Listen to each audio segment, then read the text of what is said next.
பார்த்து கொண்டிருப்பது உங்கள் அற்புத ரேசு டிவி, சென்னையின் முதல் கத்தோலிக்க சேனல். நீங்கள் பார்த்து கொண்டிருப்பது உங்கள் அற்புத ரேசு டிவி, சென்னையின் முதல் கத்தோலிக்க சேனல். வணக்கம். என்னோட பேர் நெல்சன் ஆண்டனி ஜோக்கியம், அற்புத ரேசு டிவியோட ஃபவுண்டர். இப்போ நீங்கள் பார்த்து கொண்டு இருக்கும் இந்த வீடியோவை ஷேர் பண்ணுங்கன்னு நான் உங்களை ரெக்வெஸ்ட் பண்ணுறேன். For you have come for a program that is not so attractive for many Christians. For you have been constant in love for the Lord. You know, in the book of Hosea, chapter 6, verse 6, Hosea chapter 6, verse 6, the Lord says, what I want from you is not big sacrifices, but your constant love. What God seeks from us believers is a constant love. Constancy is something very, very important.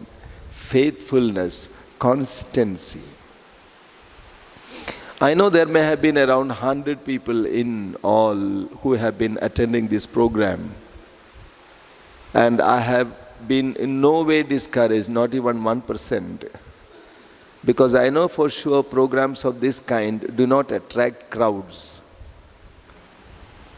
As I told you on the first day, if it were to be a deliverance and healing retreat, it would have been full. And programs of this kind do not attract crowds. And it is just normal. You see, we see in the Gospels that Jesus had thousands of people around him all the time. People came to listen to him in thousands. But he chose among them 72 disciples, whom he sent into villages and towns to preach, to evangelize. Still further we find he chooses 12 whom he calls apostles. Apostles means the people who are sent. And it is from the 12 that we are here.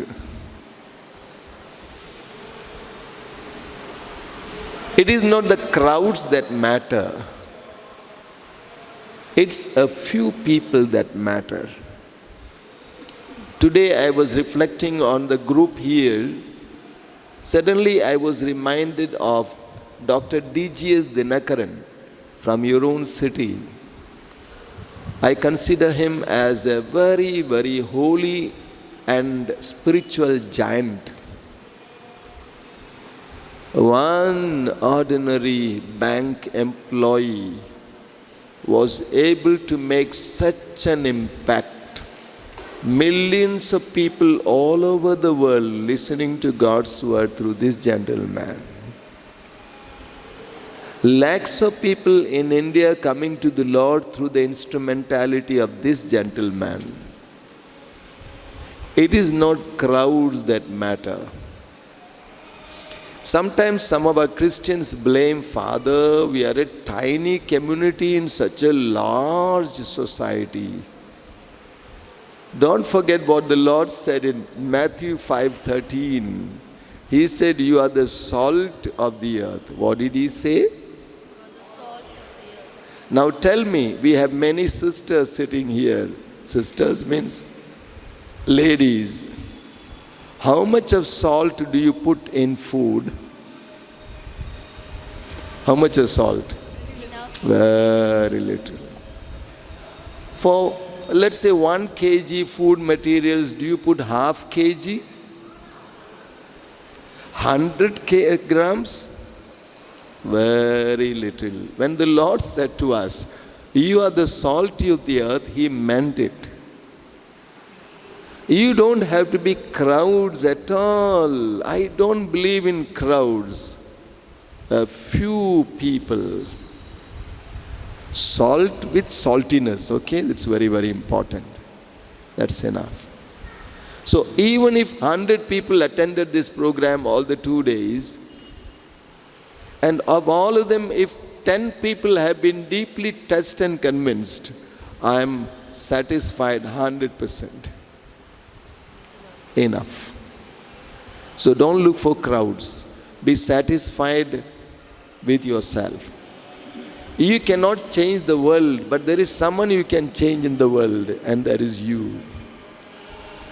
You cannot convince all the Christians in Chennai about the need for evangelization, but there is someone you can convince, and that is you. So ultimately what matters is you. There may be 100 people sitting here and I have been giving the word of God, but God has been addressing you and not a crowd. So what matters is you and not the crowd at all. What God depends on is not the crowd but on you.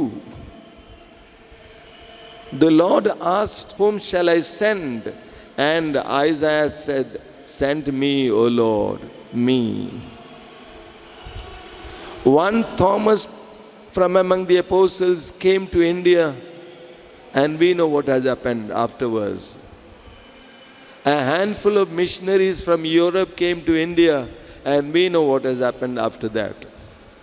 Not crowds, but a few individuals who are deeply convinced. Now that some of us are just new to this program today, I wish to bring to you a few points that we reflected yesterday. The first point, if others remember, I said was, every Christian is called to carry the good news to others. Something that the church today has lost is a sense of mission. We have lost a sense of mission, starting from top to bottom. Laity has lost a sense of mission. What is the goal of your life? Why are you a Christian? How are you different from others? How are you substantially different from others? We have no answers, because we have lost a sense of mission. Everyone seems to has settled down with his own family and so on. Simply settle down. While if you remember the last wish of the Lord before he ascended into heaven was, "I want that you go to the whole world and proclaim the gospel." That was his last wish. The last statement to his disciples, "Go to the whole world and proclaim the gospel." But we have lost the mission altogether. And the Lord is actually thinking, "Whom shall I send?" Everybody is busy with his own life, and yet we are not satisfied. Somebody was telling that person wants to come for this program, but she said, "It's 11:30, I don't think I will be able to reach." I started reflecting, what are her responsibilities? You are not like rural people who have animals, buffaloes and cows and goats. You don't have many children as those people have. It's all a matter of priority. Everything is a matter of priority. So we have lost a sense of mission. Jesus said, "You are the salt of the earth." What does salt do? Salt gives taste. It preserves. And that is possible only when it is ready to melt. In other words, we as Christians have been given a mission of melting. But how we are trying to be intact? I should not be touched. I can't lose. We Christians are called to be lights. We are supposed to burn and burn and burn. But we have forgotten that mission altogether, isn't it? The Lord said, "I send you to be trees bearing fruit." I told you yesterday, a tree never enjoys its fruit. None of the trees ever enjoys its fruit. Someone else enjoys its fruit. So by the very fact that we have been chosen by God to be trees that bear fruit, we are called to live an other-centered life. A Christian who lives for himself is not a Christian at all. A Christian cannot afford to live a selfish life. You may be a businessman, you may be a media person, you may be an educationist, you may be a farmer. Everyone has to live for others, then we become Christians. The second point I mentioned yesterday was we are called to share the good news. In the Bible we find wherever people encountered God, at once God giving a mission, and wherever people encountered God, at once people going and sharing with others. I gave you many examples from the Gospels and elsewhere. As soon as they encounter Jesus, at once they go to share. I will come to it today further. And the third point I mentioned yesterday was what? What did I mention yesterday? For us the good news is not a book, not a set of doctrines, but for us good news is Jesus Christ himself.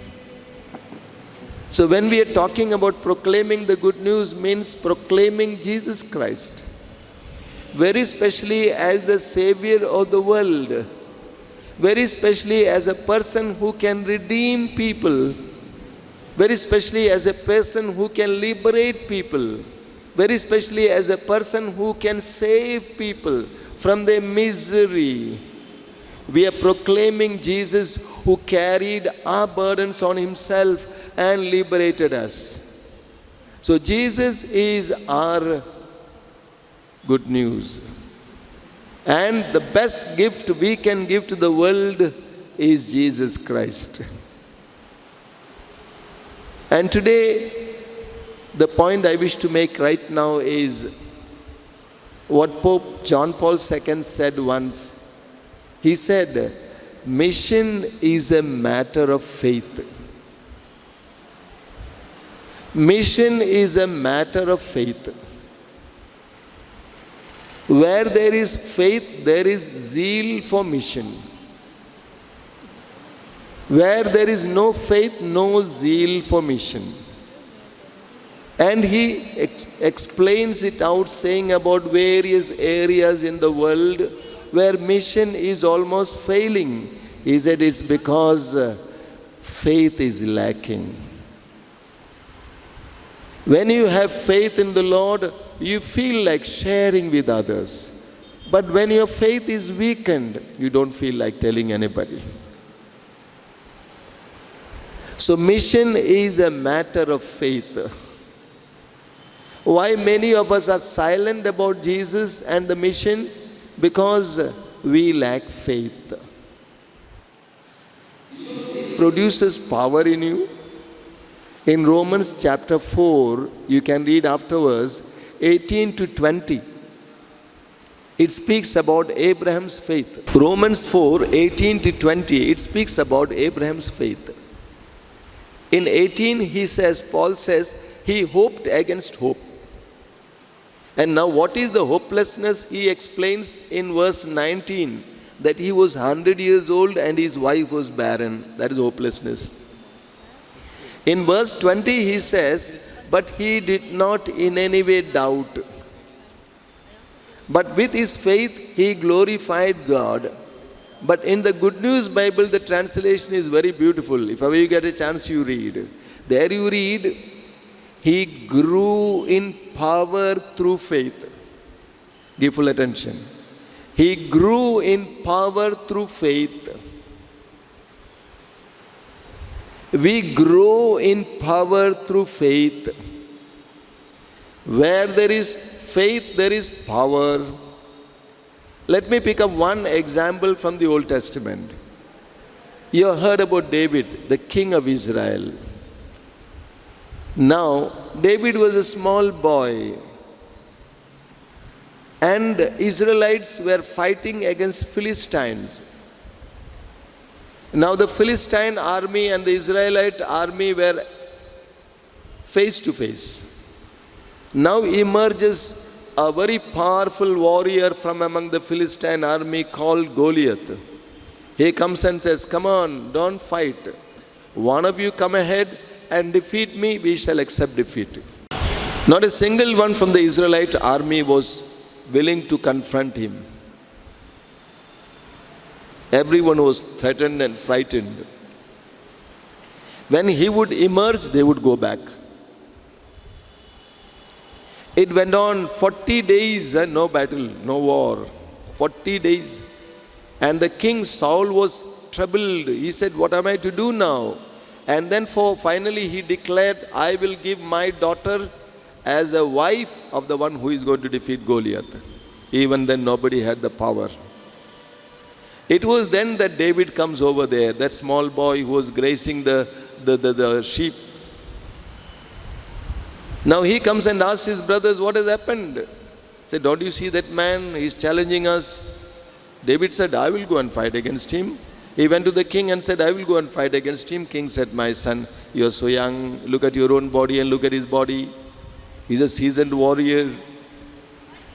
In any case, finally, now David is going to fight with him. Now you listen to what he says in 1 Samuel chapter 17 verse 45.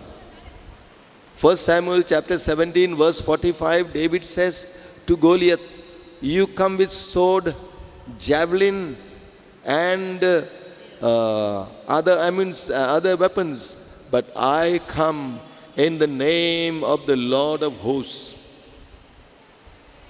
I come in the name of the Lord of hosts, the God of the armies of Israel, whom you have defiled.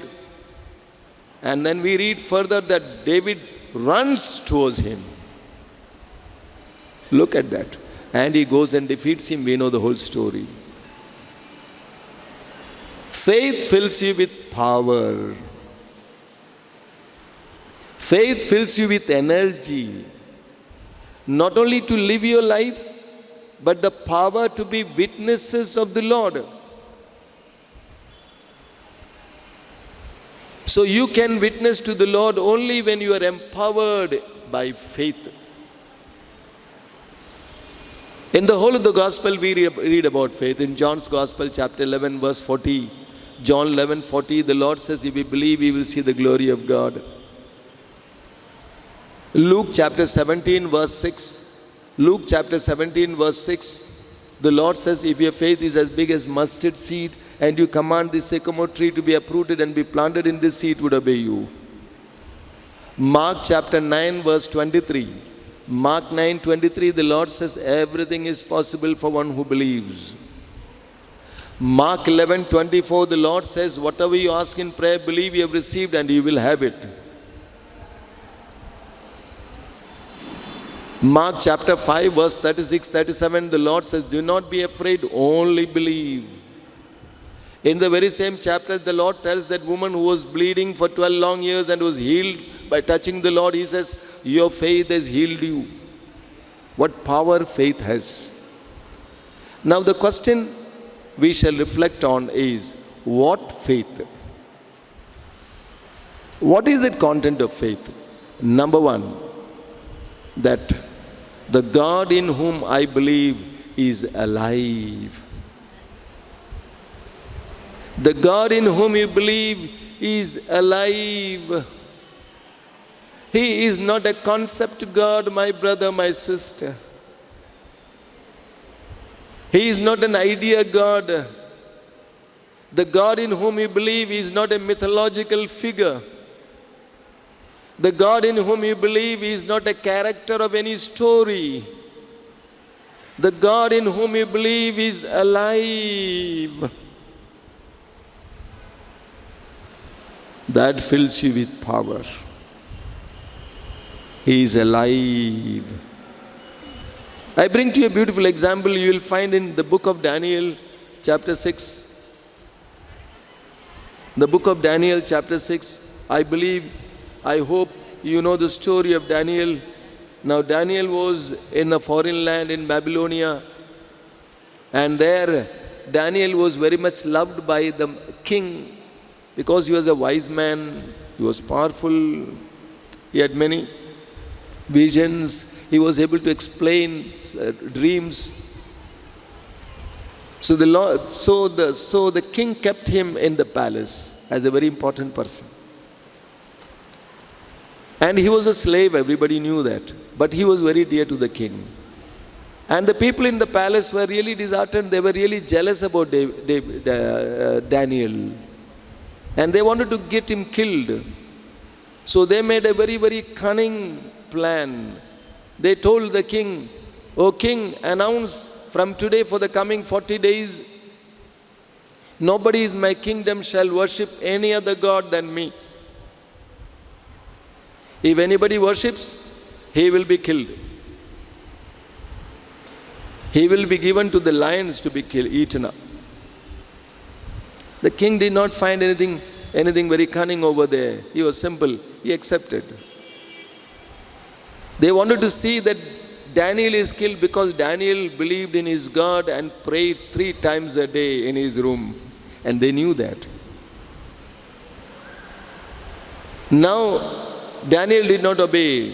Although the king was his friend, he did not obey. He worshipped his living God for three days, thrice a day. And so the people in the palace came to the king and said, "King, you have already given the order, but one of your dear ones does not follow the order, Daniel. He is worshipping his God every day 3 times. The king was troubled. What am I to do now? You have to do exactly what you have told, announced. And half-heartedly king allows it, and Daniel is thrown into the dungeon where lions were waiting for his body. We read there that the king could not sleep. That night king could not sleep, and he woke up early in the morning. And he rushed to the dungeon, called Daniel, "Daniel, has the God whom you have been serving saved you?" Daniel from the pit shouted aloud, "Long live my king. My God sent his angels and shut up the mouth of the lions, and I am safe and sound." Now you know what happens? The king had a very first-hand experience of a living God. What is the result? Result is wonderful. Result is wonderful. Verses 25 and 26. In verse 26 we read, king announces, "I make a decree that in all my royal dominion people should tremble and fear before the God of Daniel. For he is the living God, enduring forever. His kingdom shall never be destroyed." Mighty evangelization. One manifestation of a living God by Daniel brings change in the heart of the king Dara, and he announces that all my people shall worship the God of Daniel, for he is a living God. When you know your God is alive and you manifest to others, hundreds and thousands will come to the Lord. So the first thing you ought to believe is that God in whom you believe is alive. Number 2 is that he is with you. The God who is in whom you believe is with you. His name is Emmanuel, God with us. It is true, in the childhood we were told, or we were taught, "Our Father in heaven," and we went to our mummies and asked, "Mummy, mummy, mama, mama, where is heaven?" And mama said, "Up there." She wanted to get rid of you, that's all. So we have in our mind this idea that God is where? In the sky.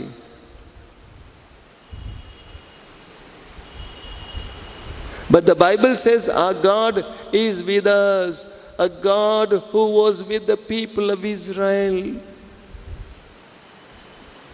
A God who was with the people of Israel all through. God with us. The Lord gave Moses a great task task of bringing the people of Israel, of Israel from Egypt back to Israel. Now you must understand it was a very, very heavy task. Please follow me. The people of Israel, the Jews were living in Egypt for the last 430 years. 430 years they were planted, they were rooted. To convince those people and uproot them from there and take them to a new land was not an easy task, my God. And the word of God says there were 6 lakh people at that time, 6 lakh. To take 6 lakh people away from Egypt was not a joke. First of all, the king would not allow it to happen. They had become part and parcel of Egyptian community. And finally they had become the menial job workers, the people who were doing all the menial jobs. And the people of Egypt would never think of getting rid of them. Therefore, to carry them all the way, Moses himself says, interestingly, he is asking God, 6 lakh people, 600,000 people, how can I carry them along? Where will you get enough meat to eat? Which sea will give us enough fish to eat? A gigantic task. And when the 6 lakh people were going over towards Israel, you think it was a joke? There were many countries and they would not welcome them. They had to fight with them, defeat them and go ahead. So it was a gigantic task that the Lord entrusted Moses. Now listen carefully. You know what is the weapon and the power the Lord gave to Moses? Exodus 3:12. What is that? I will be with you. I will be with you. That is the power and weapon that the Lord gave to Moses. Therefore, you will find later on in the book of Exodus chapter 33, 15 and 16, Moses tells the Lord, O Lord, if your presence does not go with us, let us perish here. If your presence does not go with us, let us perish here. If your presence does not go with us, how will we know that we have found favor in your sight? How will we be distinct from others? What distinguishes a Christian from others? What is that distinguishes? Is it the cross? The presence of God. Please all open the ears and hear. It is the presence of God that distinguishes you and me from others. The presence of God.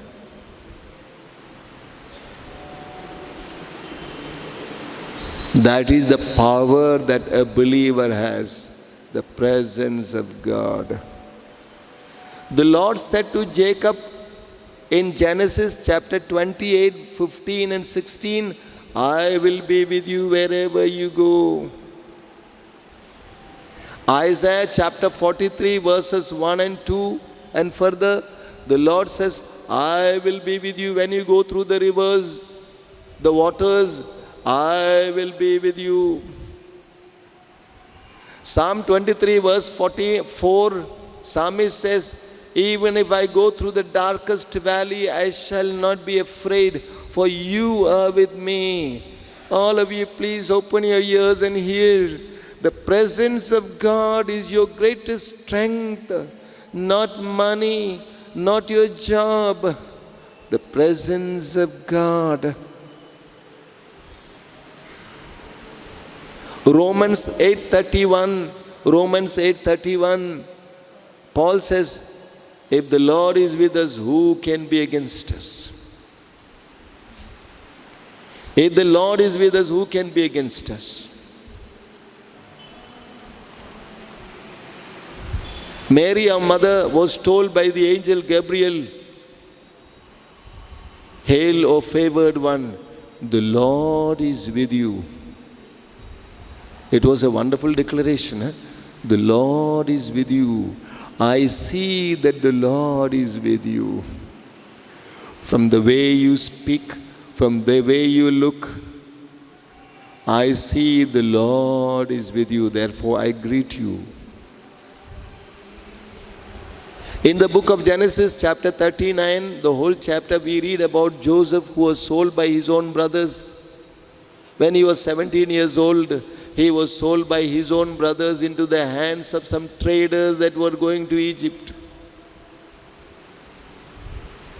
In that chapter we read again and again, wherever Joseph went, he was successful because the Lord was with him.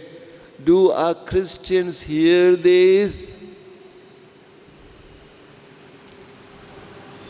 He went to the jail, even there the Lord was with him. He was successful.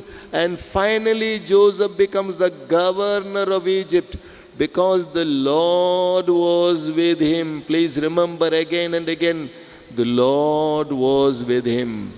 The last promise the Lord makes to his disciples according to Matthew chapter 28 is, I will be with you till the end of the ages.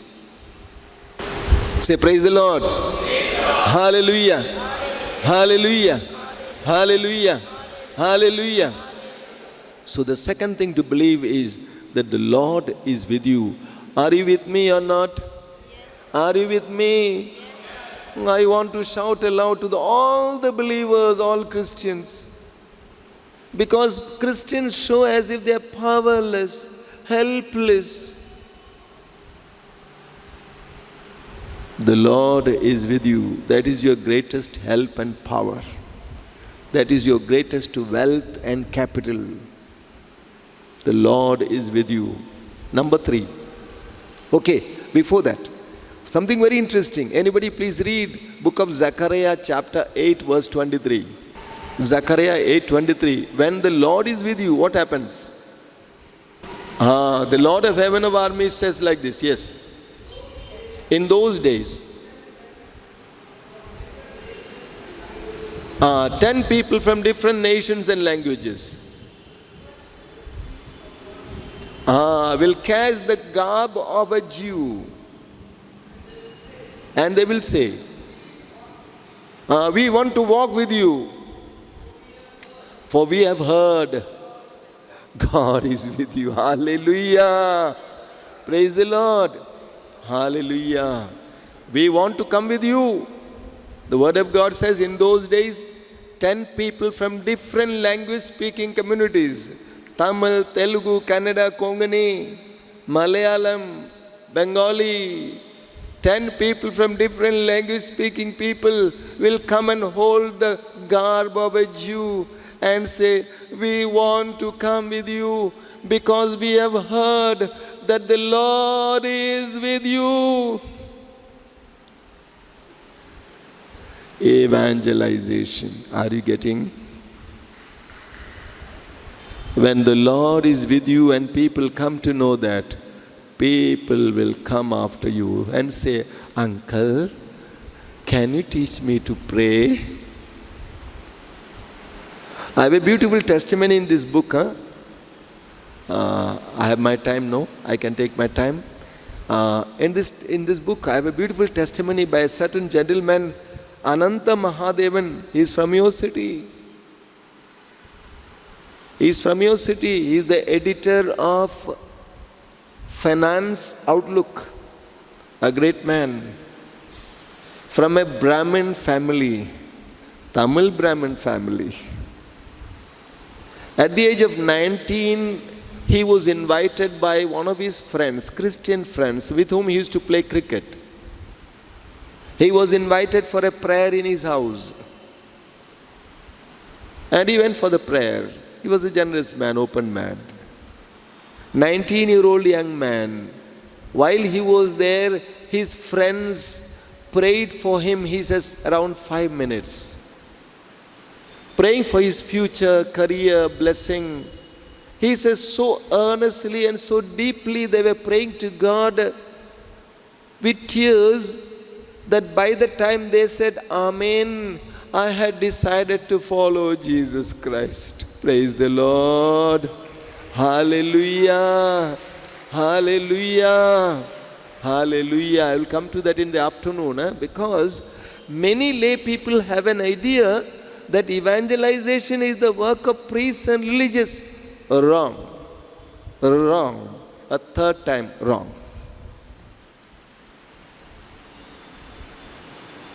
We have to rewrite things.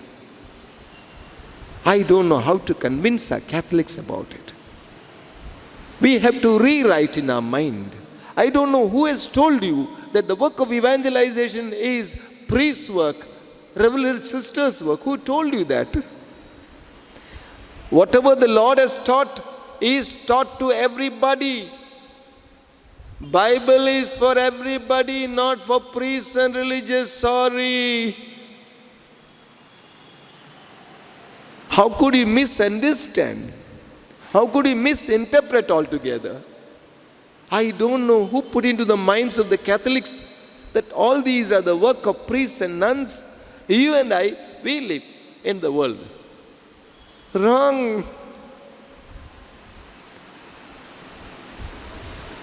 If people find in your life and in your family God's presence, they will come to you and say, Uncle, Auntie, please teach us to pray.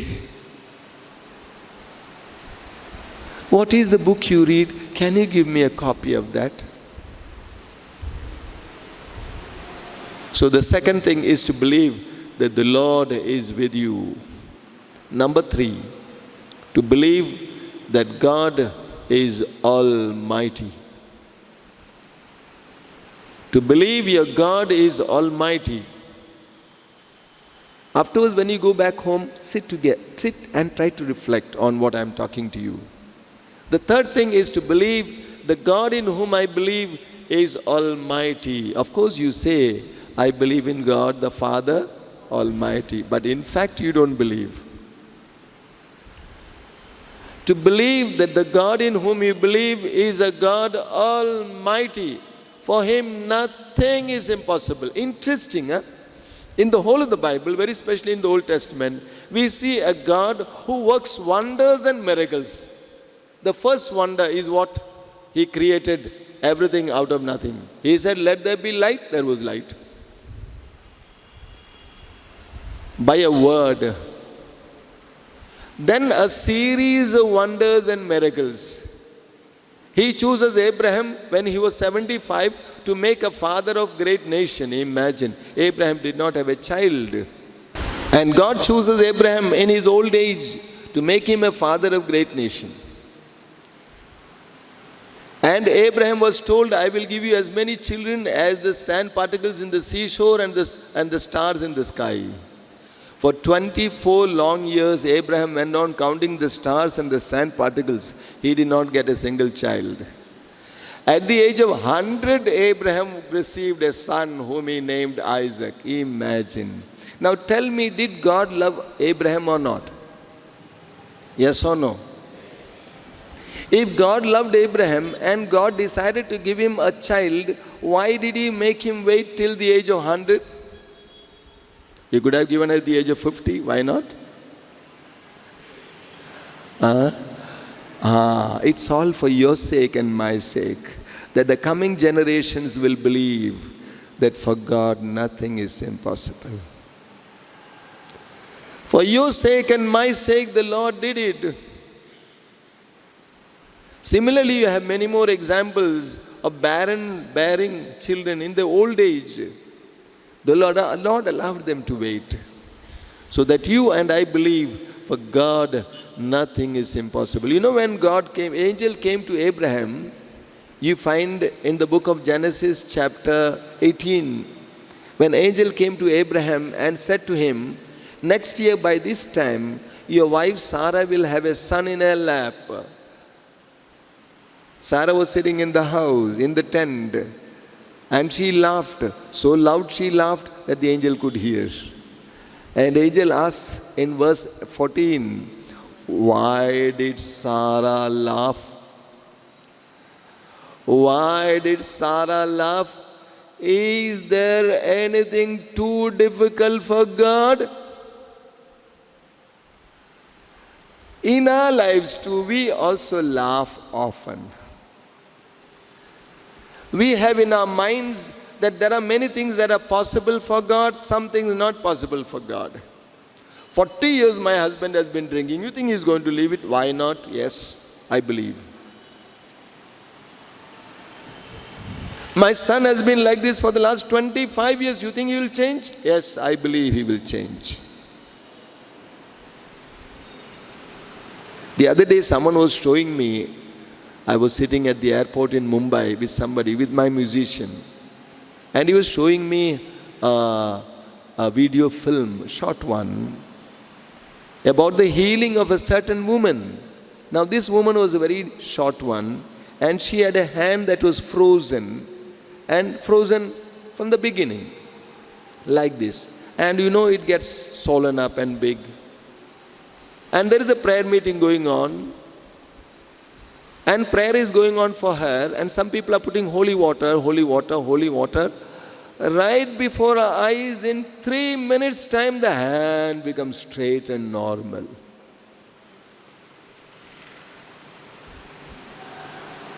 Wondrous things are happening these days, you know that. On one hand, we have a lot of dissipation in the world, a lot of distraction and filth. On the other hand, a lot of wondrous things are happening. I know a certain person in Kerala is a great preacher. Preacher means he's a healer, basically. And now he has a retreat like this. Of course, there will be at least 400-500 people attending, religious, priests and lay people and so on, and the adoration going on. And there comes a person who is brought to him, to the dais. During an accident, he lost his kneecap, so he cannot walk, he can just drag himself. And then he is brought to the dais, adoration going on. And then he asks his wife is in tears, and she says, he has lost his kneecap, and the doctor says, now we cannot do anything, wait for some time until the wounds are healed. Now this gentleman says, is there any doctor among you? One person says, I am a doctor. Please come, doctor, check if he has a kneecap. He says, no kneecap. Then he said, why not? We cry out to Jesus. Jesus will heal. The adoration going on, and 3 minutes prayer all together. Of course, he leads. Then he tells the doctor, doctor, please come and check if there is a kneecap. And he says, he has a kneecap, but how is it possible? He says, I don't know. I am talking about miracles occurring before your eyes in the TV camera.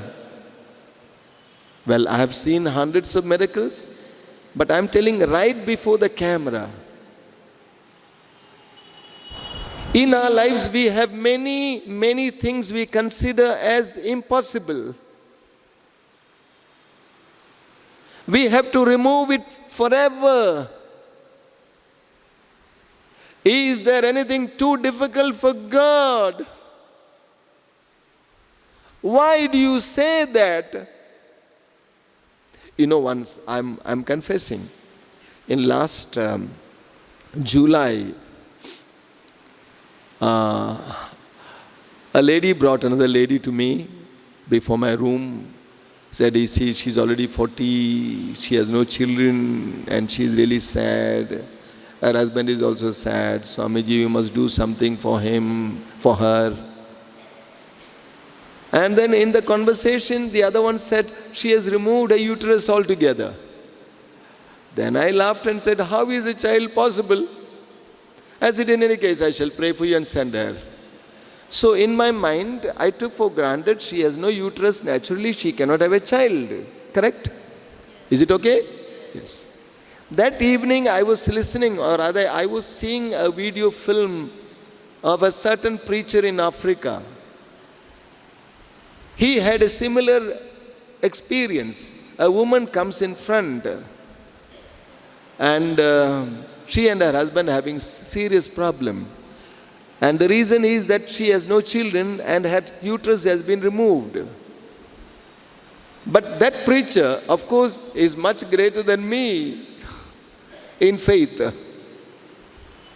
He tells, well, I am going to pray for you that the Lord gives you a uterus and then gives you a child. Cannot the God who will give a child give a uterus or not? Yes or no? Tell me yes or no. But this Anil did not believe that.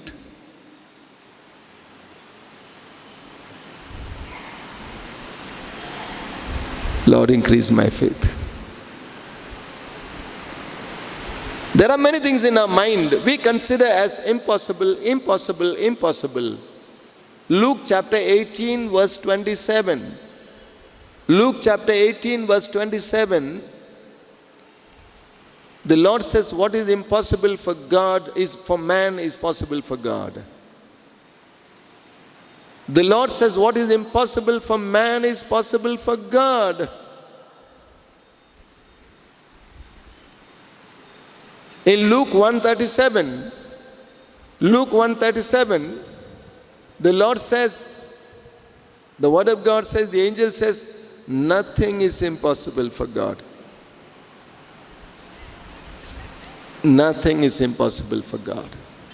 2 Kings chapter 5. Now you have heard about that gentleman. His name is Naaman. The army officer of Aram of Assyria. He was a leper, unfortunately. And there was a woman who was working in his house who was a believer, who was a Jew. She told her mistress, if only our master went to Israel, there is a prophet there who would heal him and he would be healed.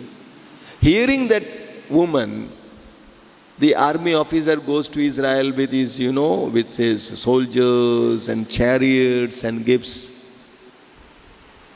Of course, the story, initially Prophet Elisha says, tell him to go and dip himself 7 times in Jordan. And he was agitated. And he said, don't we have better rivers in our land? We shall go back. But another servant tells him, sir, why don't you obey the prophet? And he obeys the prophet, dips himself 7 times in Jordan, and he was healed. Now with joy he comes back to Prophet Elisha and says, I brought so many gifts for you, please have these. Elisha said, no. I will have nothing from you. Very interesting there, my God. He says, okay, I accept what you said, but can you allow me to carry some earth from this place? Can you allow me to carry some soil from here so that I shall take back home and I shall stand there and worship only the living God? How that one act of wondrous healing lifted him to the presence of the living God. Today, thousands and lakhs of people experience the mighty intervention of the living God through Jesus' name. They come to Jesus Christ and are converted. Am I true or not? Yes or no? They see for this God nothing is impossible. So the third thing to believe is the God in whom I believe, for him nothing is impossible. Don't leave a bit of doubt in your mind. No doubt. Peter was walking on the water, Matthew 14. But the moment he started doubting, he started sinking. Adam and Eve doubted in the words of God, and they sank and they were put out of the garden. Don't doubt. James 1, 6 and 7. James 1, 6 and 7. No doubting. God can do nothing for the one who doubts. Full faith that for God nothing is impossible. The fourth thing that you ought to believe is the God in whom you believe is a God who loves you personally. He loves you very personally.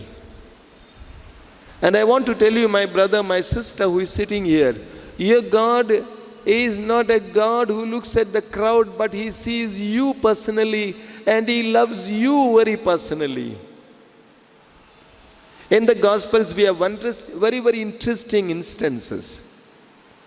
As I told you a little while ago, that always Jesus had crowds around Him, but His eyes would be looking for one or two people. There was a crowd on the way of Jericho, and Jesus was surrounded by them, and Zacchaeus could not see Him because there was a crowd around, and Zacchaeus was short, and therefore he goes ahead and climbs a sycamore tree and is sitting hiding on the branch of the sycamore tree only to see Jesus. But Jesus reaches there, forgets the whole crowd and sees that man. He leaves the whole crowd and goes after Zacchaeus. That is Jesus, huh? That is your God. In the Gospel of Mark chapter 5 we read that Jesus going across the lake of Galilee to Gerase, and there He heals a man who was afflicted by the evil spirits or legion of evil spirits, and He heals him. Then Jesus gets into the boat and goes back. The Lord went across the sea of Lake Galilee for the sake of one person. In the Gospel of John chapter 4 we read, at noon time, tired as He was, Jesus sits at the well of Jacob at noon waiting for one woman. That one woman, when will she come? She will come today. Waiting for one person.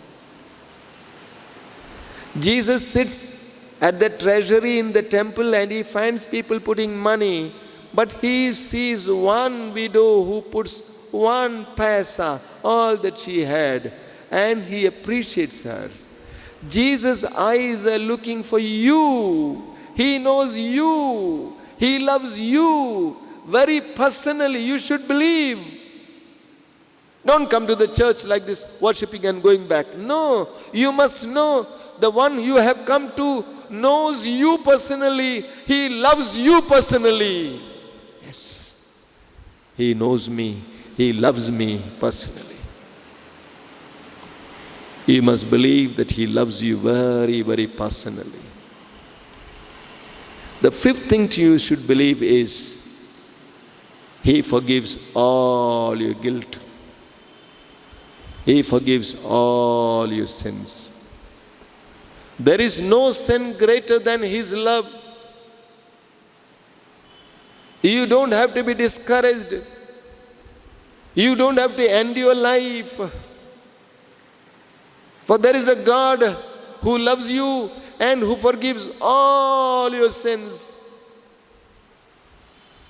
The prodigal son returns in the worst misery possible. He had forfeited his right as a son, but his father runs towards him and hugs him and kisses him. There is no sin that God cannot forgive. All sins He forgives. In fact, all these are revelations of the Bible. All these are revelations of the Bible. The God of the Bible is a great revelation. What you find in the Bible is not found elsewhere. Sorry.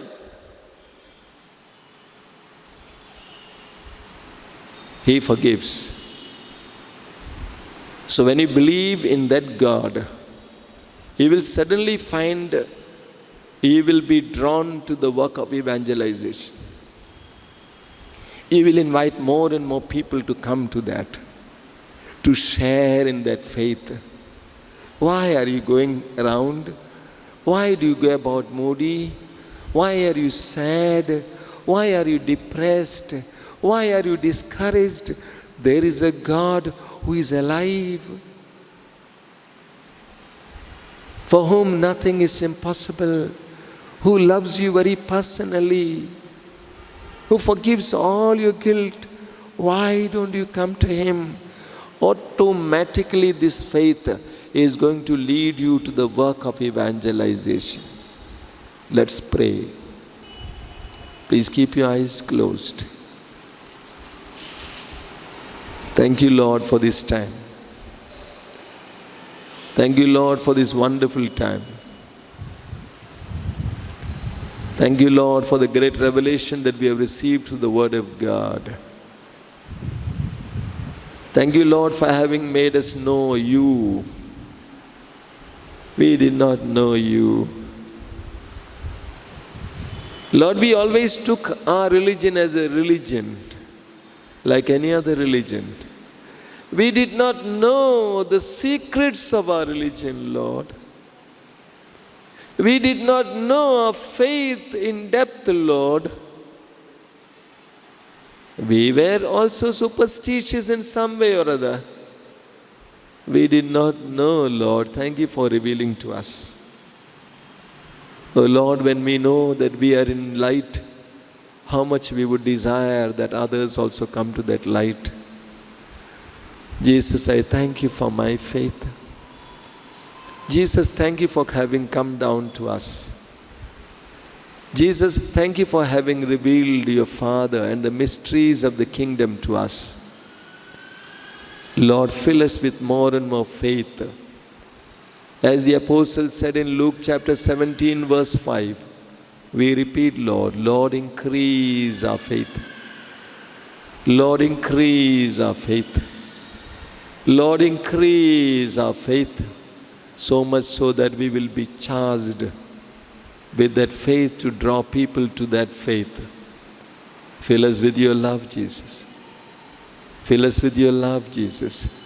Thank you, Lord. Praise you. Hallelujah. Hallelujah. Hallelujah. Hallelujah. La la la la la la la la la la la. Hallelujah, hallelujah, hallelujah. Thank you, Jesus. Thank you, Jesus. Thank you, Jesus. Hallelujah, hallelujah, hallelujah, hallelujah, hallelujah, hallelujah. Thank you, Lord. Thank you, Lord. Thank you, Lord. Praise you, Lord. Thank you, Lord. Praise you, Lord. Hallelujah, hallelujah. Thank you, Lord. Thank you, Lord. Hallelujah, hallelujah, hallelujah. Thank you, Master. Thank you, Savior. Thank you, Jesus. Thank you, Lord. Hallelujah, hallelujah, hallelujah. Hallelujah, hallelujah. Hallelujah, hallelujah, hallelujah, hallelujah. Thank you, Jesus. Spirit of the living God. All together. Fall afresh on us. Melt us. Melt us. Mold us.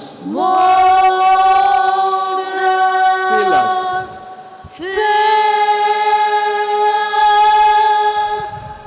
Use us. Spirit of Today may I request you to maintain your interior silence even when you go for meals. After meals, please come back. Don't waste your time talking here and there. Try to maintain, preserve the interior silence. Allow the Spirit of God to work in you.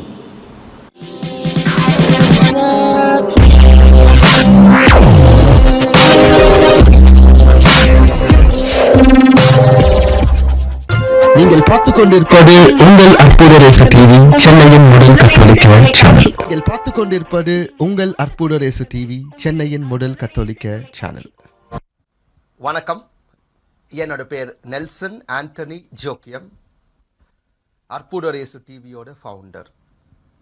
இப்போ நீங்கள் பார்த்து கொண்டு இருக்கும் இந்த வீடியோவை share பண்ணுங்கன்னு நான் உங்களை ரெக்வெஸ்ட் பண்ணுறேன்.